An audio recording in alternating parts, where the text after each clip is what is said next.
Okay, so I've added these little AirPod air cleaners because it is so filthy and grimy in here. I just couldn't stand to start this without air cleaners on there.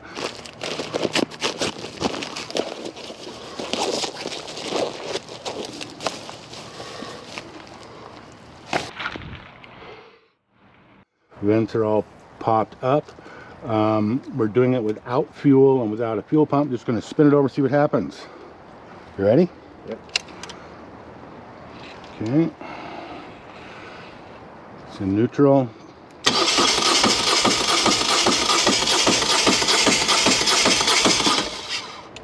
No, I didn't see anything squirting. I didn't either. One more time.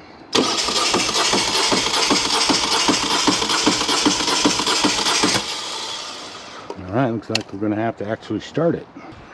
So I got the fuel line connected, the electrical's connected, fuel pump. I believe it should start. Here we go.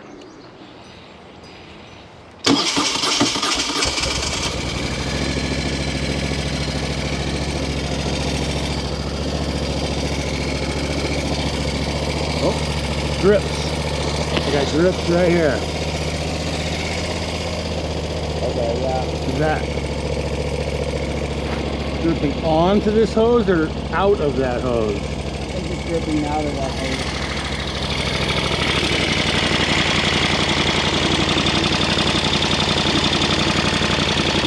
So, and that's exactly where the wire had arced and shorted out the pipe. Well, there we go. Yeah. Ta-da. Yep.